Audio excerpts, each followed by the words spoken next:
At ito naman yung mga kaputol ng sahitan ng manok. Ito yung banda dito. Hiniwa ko. Ito daw ay adobo naman. Ang ganang style na naman niya ay bababad ko rin muna sa toyo,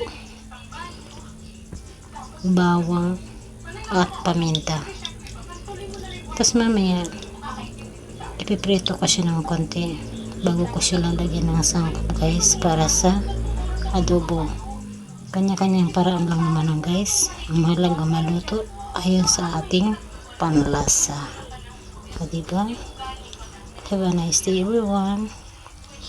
Nawa maging okay lahat at maging okay ngayong 2026. Diba guys? Have a nice day.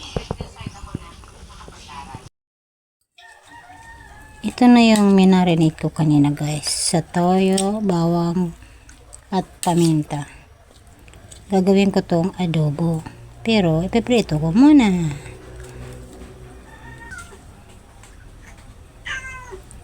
Yeah, ipiprito ko muna guys ang madalian bago ko adobo.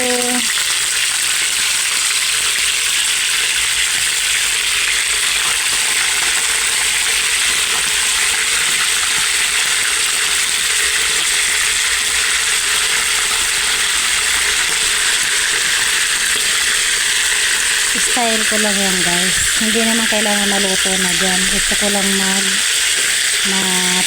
prito ng konti yung balat.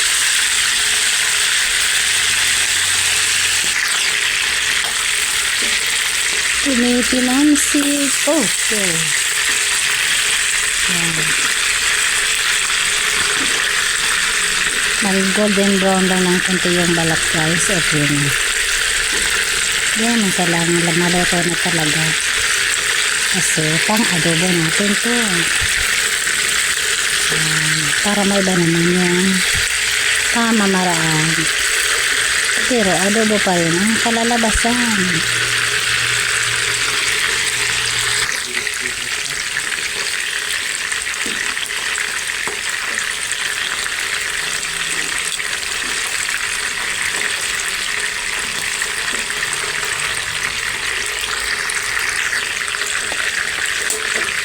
Okay na to guys.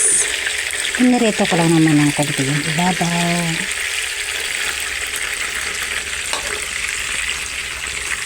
Yan guys, doon ako sa pinagprituhan kumuha ng mantika. Ito yung tira na paminta at bawang. Okay lang yan.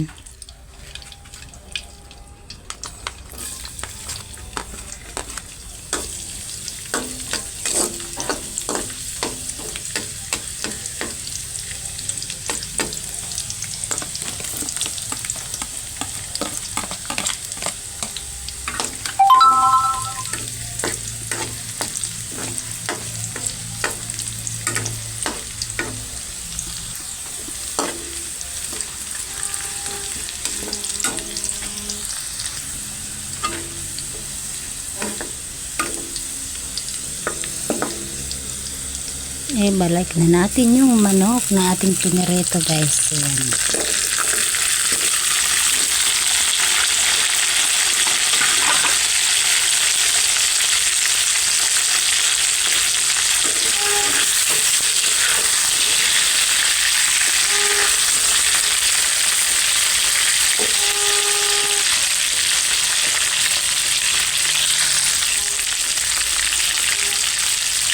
At ilagay na natin yung pinag-marinitan natin. Ayan, dagdagan ko na lang yan guys ng konting tubig.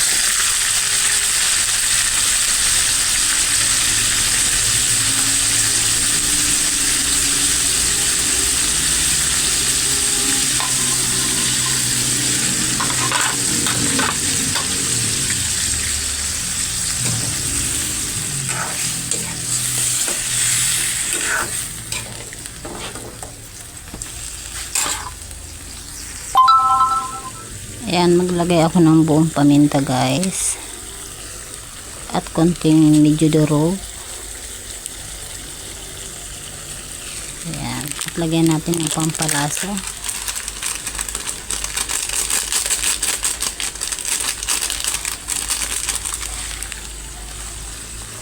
At itong ating dahon, di ba?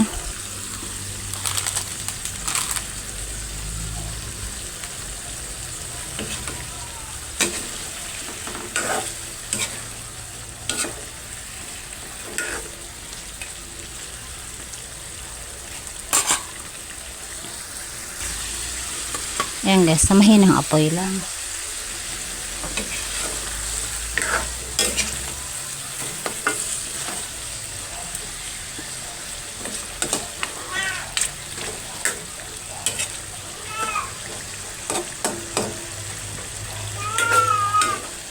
Ito yung mga kaputol ng thigh part ng legs.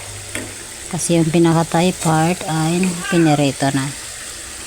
Ito naman ay adobo. At para maging balance yung amoy at lasa, lagyan natin ng kunting suka. Kunti lang guys, kasi kunti lang naman yung niluluto ko. Yan, okay na yan. Ayan, ganyan yung aking adobo guys. Minsan pa iba-ibang paraan. Ayan, diba? Kompleto na yung sangkap niyan guys. Medyo tatuyuin ko na lang konti yung sauce niya. Diba? Ayan na po ang aking adobong manok. Thank you for watching, and God bless you all. Good luck for 2026. Okay, bye.